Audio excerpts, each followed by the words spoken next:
I guess I'll sleep on it and think about it a little bit more, but I do find myself scratching my head as to why Houston would do this deal. Russell Westbrook wants out. Okay, fine. You trade him for John Wall. Wall is no slouch. He's just been injured. When healthy, the brother can ball. Ain't no doubt about it. But he's like Westbrook.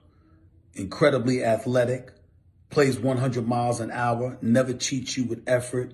Attacks the basket with vigor. Can put up points.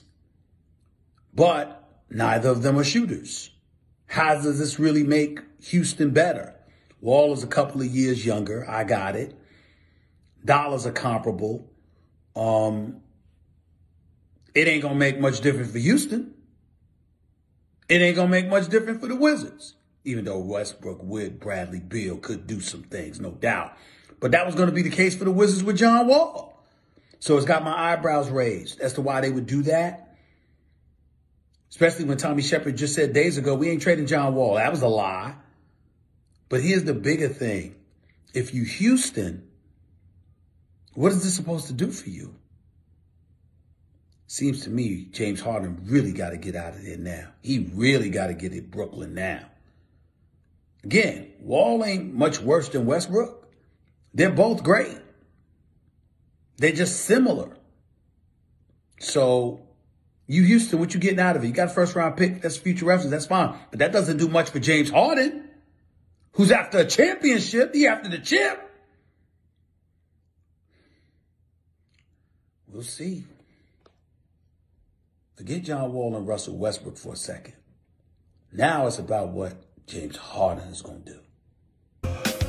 NBA training camps continuing Wednesday. The league announced that the first round of testing showed 48 positive tests. Now, you have 546 players tested from the 24th to the 30th of November, so the rate is positive of 8.8. NBA will be testing all of its players daily throughout the season. Season tips off with the Warriors and the Nets, part one of the NBA's doubleheader on opening night, December 22nd. Defending champion Lakers and the Clippers in Game 2. On Wednesday, December 23rd, Celtics and Bucks square off, followed by Chris Paul making his son's debut. That's going to be a fun team to watch against Luka Doncic and the Mavericks on ESPN. One big thing. A former #1 overall pick being traded for a former MVP and perennial all-star seems like a big deal. But is it? Look, as a Washingtonian, I'm as excited as I could be to see Westbrook in town. Nobody plays harder than he does, and I applaud him for that. Can it help the Wizards become a playoff team in tandem with Bradley Beal? Sure, so sign me up for that. But what is it really? Kind of your headache for our headache. It's your immovable contract for ours. Our guy Wob hit the nail on the head on Twitter with how he imagined the trade went down, with the Wizards saying, good luck, Rockets, you too. Wall hasn't played in almost 2 years. Around town, the word was that the organization was done with him. But how are you going to find a dance partner at over $40 million a season? Well, look no further than Houston, who makes Westbrook the first MVP to be traded in consecutive off seasons ever. Over the last 5 years, 78 players have taken at least 2,000 jump shots. Russell Westbrook's effective field goal percentage is dead last. Guess who is second to last? The guy he was traded for. They are two of the three players in the last decade to have led the NBA in turnovers in multiple seasons. But the headline still screams, former #1 overall pick for the MVP, which it is. But beyond that, what is it? Coming up next on SportsCenter, a visit with Mark Few. It's the last-second wins for Texas against Carolina. Major trade in the NBA. Quite a headline anyway. Rockets have agreed to trade Russell Westbrook to Washington for John Wall and a protected first in 2023. Wall hasn't played since the day after Christmas of 2018 and has 3 years and more than $132 million left on his contract. Westbrook joins a Wizards team built around Bradley Beal, who averaged the second most points in the NBA last season and yet somehow is still woefully underrepresented in terms of all NBA teams, in my estimation. Washington also has a sharpshooter, Davis Bertans, who got paid, was coveted this offseason. Lottery picks in the last couple of years, including Denny Avdia. Steve, do you think it's a playoff team? Yes. I agree. Part of it's the East, but Correct. as for Houston, John Wall reunites with DeMarcus Cousins after they played together at Kentucky. Speaking of reunites, Westbrook gets back together with Scott Brooks, who he was with in OKC. Be interesting to see how the game meshes with Harden, who became the first player since Michael Jordan to average 30 in 3 consecutive seasons. Adrian Wojnarowski, who blew up our rundown with his tweet about this news, joins us now. My guy Jeff and all of his Wizard buddy fans here in D.C. are bumming to see Wall, a perennial all-star, leave town. But Woj, he's a guy coming off an Achilles, and you know, explosiveness was his calling card. What does Houston think they're getting in Wall? Well, they think they're getting a player who wants to be with the Rockets and who has shown in the months since, has been working out this summer, that he's got some explosion back.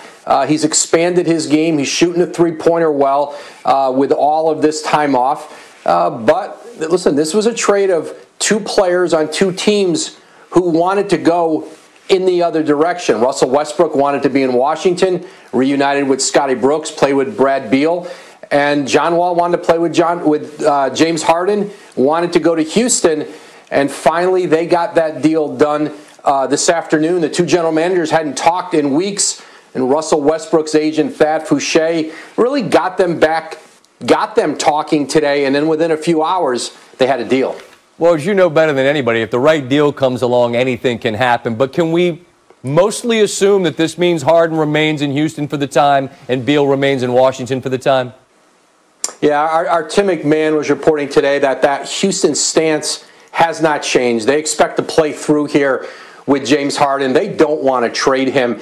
And I think they have more of a cushion to work with than Washington does because Beal's free agency comes up sooner. But the hope in Houston is that Wall can, regain some of his old form, that those 2 can find a chemistry, and that James Harden, starts to think again about wanting to stay longer term with the Rockets. But right now, they plan to certainly start the season with James Harden and John Wall as their backcourt.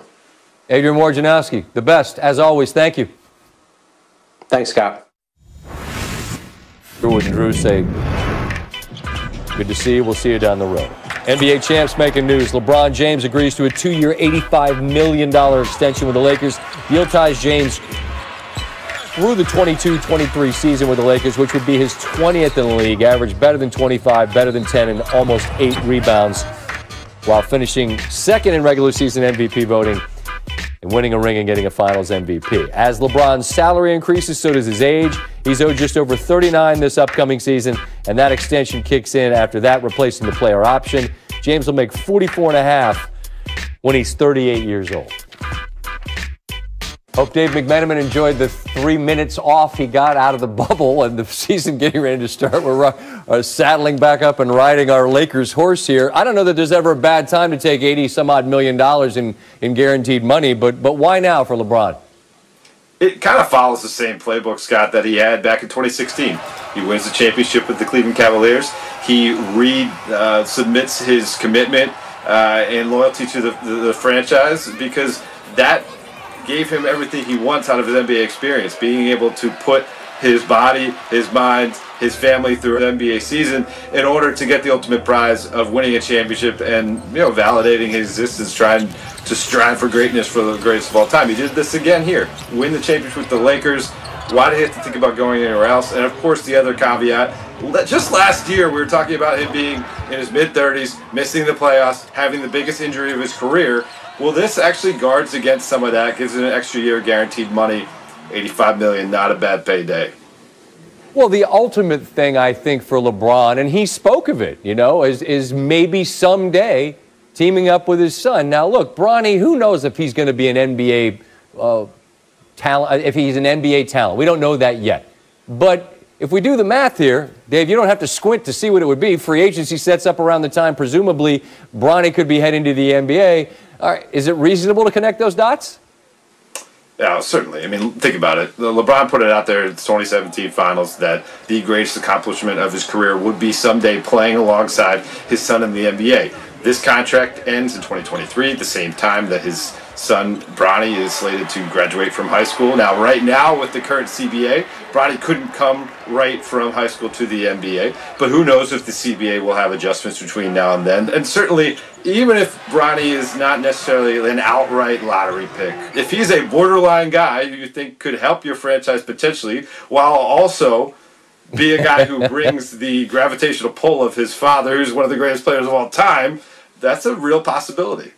Sure it is, and I think it's reasonable given the type of fitness and commitment to fitness, Dave, that LeBron has shown to say, even like to a degree like Brady, you know, like even if his age starts with a 4, I think in LeBron's case, it's almost, he's got a little Benjamin Button quality. I think it's reasonable to think he could play competitively at that stage. Do you? I think so, and obviously we just talked about that nearly season-ruining injury a year ago with the groin tear, but listen, I mean, this will take him through 20 seasons in the league. He'll be just shy of his 39th birthday. Who's to say he couldn't play 2, 3, 4 more years at that point? He's already pushed the envelope so far already. I wouldn't put anything past him, and certainly